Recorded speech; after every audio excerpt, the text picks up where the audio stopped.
Ada orang yang nampak miskin tapi rupa-rupanya tersangat miskin. Ada orang yang nampak tak miskin tapi sebenarnya miskin. Jadi ukuran ini penting untuk kerajaan, untuk NGO, untuk masjid, untuk Baitul Mal untuk memberikan bantuan secara tersasar. Sekitar bulan 7, kerajaan melalui Department of Statistics, Jabatan Perangkaan telah keluarkan satu garis ukuran yang barulah untuk menilai kemiskinan sebuah keluarga. Garis kemiskinan yang lama ialah RM980 satu isi rumah, dinaikkan kepada RM2,208 sebulan untuk satu isi rumah. Jadi sebelum ni dikira miskin kalau satu rumah tu, suami isteri ataupun anak yang bekerja, combine total income, household income ialah RM900. Jadi sekian-sekian orang dikira miskin. Tapi realiti sekarang ini, kalau gaji ataupun pendapatan sekitar RM1,000 ke RM1,500 pun masih lagi miskin, khususnya yang duduk di bandar. Jadi apabila kerajaan menaikkan paras kemiskinan pada RM2,200 ini, lebih ramai yang dikategorikan sebagai orang miskin. Jadi lebih ramai yang layak untuk menerima bantuan.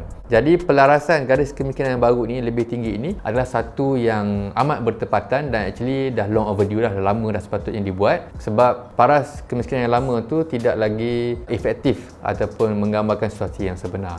Tapi yang kerajaan biasa guna istilah B40, M40, T20 tu apa pula? Okey, itu ialah kategori kerajaan untuk tentukan isi rumah ni di tahap mana dalam kita punya society lah.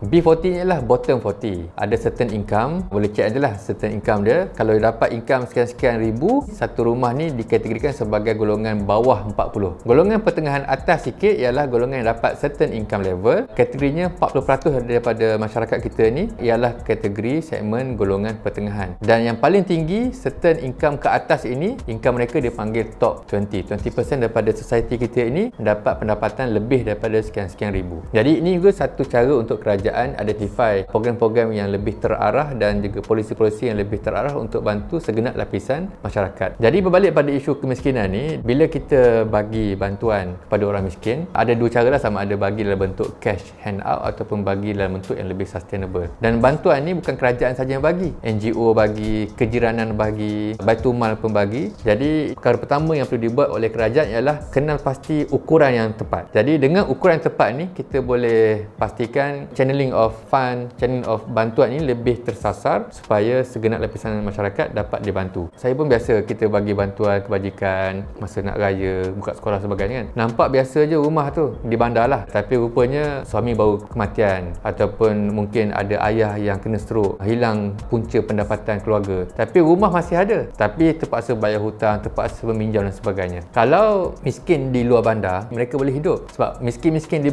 luar bandar, di kampung ni biasanya ada rumah, ada tanah, boleh tanam, boleh kail ikan, ataupun ada jiran, ada orang kampung, masjid yang bantu hantar beras, hantar makanan lah kepada orang miskin di kampung ni. Tapi kalau berlaku miskin bandar, urban poverty, orang miskin duduk di rumah flat, di rumah teres, kadang-kadang jiran pun tak tahu dia ni susah, jiran pun susah nak bantu, nak makan, nak tanam tak ada tanah, nak mengail pun tak ada sungai lagi nak mengail di bandar ni, maka urban poverty lebih menekan. Jadi inilah bila kerajaan naikkan paras kemiskinan ini, dia lebih ramai orang miskin bandar yang dapat bantuan dan lebih terarah lah. Lepas ni bantuan dari segi kebajikan, makanan, kesihatan, pendidikan especially untuk bagi beasiswa kepada golongan miskin. Jadi ini satu usaha yang sangat baik dan bagi saya dah lama dah sepatutnya dilakukan untuk kerajaan menaikkan paras kemiskinan, bantuan orang miskin ni secara lebih terarah.